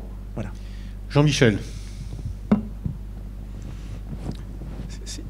Il est toujours délicat aujourd'hui, quand on est face à... On a des convictions philosophiques, humanistes imprégnées, et puis il y a les réalités du terrain. Et les réalités du terrain nous démontrent qu'à l'évidence aujourd'hui, face à certaines situations, il va falloir changer quelque chose. Je reprenais tout à l'heure ce beau pays, la Slovénie, qui est un petit pays, mais il en demeure pas moins que le système éducatif, depuis le moment où on garde les enfants à la garderie, le système, et tout l'ensemble du process, alors certes c'est plus facile dans un petit pays, mais à dater de l'instant où on engage une réflexion profonde, il faut la mener sur des bases concrètes. Et à partir de là, je me dis qu'on a raté quelque chose dans le système éducatif. Le sport fait partie, comme la culture, ce que soulevait très bien l'intervenant à l'instant, totalement.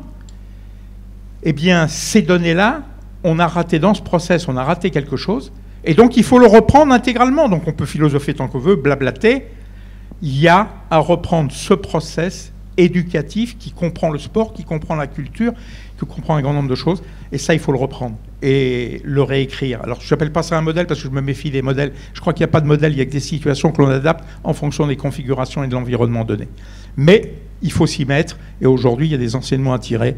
Il y a des formes d'échecs, je ne parle pas du sport, je parle de la société au plan sociétal. Il y a des échecs forts qui nous interpellent, et le monde sportif fait partie de ceux qui, à un moment donné, peuvent amener au moins des éléments de réflexion. Roselyne, tu auras le mot de la fin avec, nous l'espérons, une citation de ton cru. C'est pas une contrepétrie, là. Merci pour ces échanges et de m'avoir permis d'y participer. Le sport est éminemment une activité culturelle. Et le bon vieux proverbe, la bonne vieille citation latine, mens sana in corpore sano, garde ici tout son sel et toute son utilité. D'ailleurs, les plus grands écrivains ont parlé du sport. On peut parler de Pierre Loti dans Ramuncho, sur le football, évidemment Albert Camus, ou encore Monterland, ont à ce niveau-là mis le sport là où il doit être, c'est-à-dire au sommet des activités humaines. Je note d'ailleurs que les Olympiades culturelles sont maintenant partie prenante des Jeux Olympiques. Je n'oublie pas que dans les premiers Jeux Olympiques, il y avait des compétitions culturelles. Il y a même eu une œuvre de Stravinsky qui a été faite au moment de ces Jeux Olympiques, de ces premiers Jeux Olympiques. Donc l'homme ne se développe que complètement. Et effectivement, il faut sortir le sport du ghetto. Il faut le sortir à tous les niveaux. Bien sûr, dans l'éducation, dans l'entreprise. On n'en a pas parlé ce matin, mais c'est aussi extrêmement important. Dans les parcours de santé, on a commencé un peu à la sécurité sociale en permettant, dans certains cas, de payer des abonnements à des activités sportives. Oui, le sport doit irriguer, non pas irriter, irriguer l'ensemble de la société. Ce n'est pas une petite activité humaine, c'est une grande activité humaine absolument indispensable. Il faut réfléchir au sport pour les petits-enfants, pour les personnes âgées. Pourquoi n'y a-t-il pas, dans les maisons qui accueillent des personnes âgées, une activité sportive, le terme est sans doute fort, mais d'EPS, d'éducation physique et sportive? C'est absolument absent. Et à partir de cette activité qu'on fait soi-même, là, il y a une véritable démocratisation du sport. C'est à partir du moment où on chante dans une chorale qu'on a un jour le goût d'aller à l'opéra. C'est à partir du moment où on se développe, où on développe son corps, qu'on a aussi son corps et son esprit. C'est aussi à ce moment-là qu'on a une véritable démocratisation du sport. Et moi, je compte beaucoup sur les Jeux Olympiques, justement pour avoir cette vision holistique du génie humain. Si on passe à côté de ce but qu'on doit se fixer, alors là, les Jeux Olympiques seront ratés. Mais je suis sûr qu'on est bien parti pour que ce soit une grande réussite. Merci. Merci à tous. Pour conclure, une formule chère à Denis, le sport c'est plus que du sport. Voilà, on va faire une pause de 15 minutes avant la deuxième table ronde sous la direction exigeante de Carole Gomez.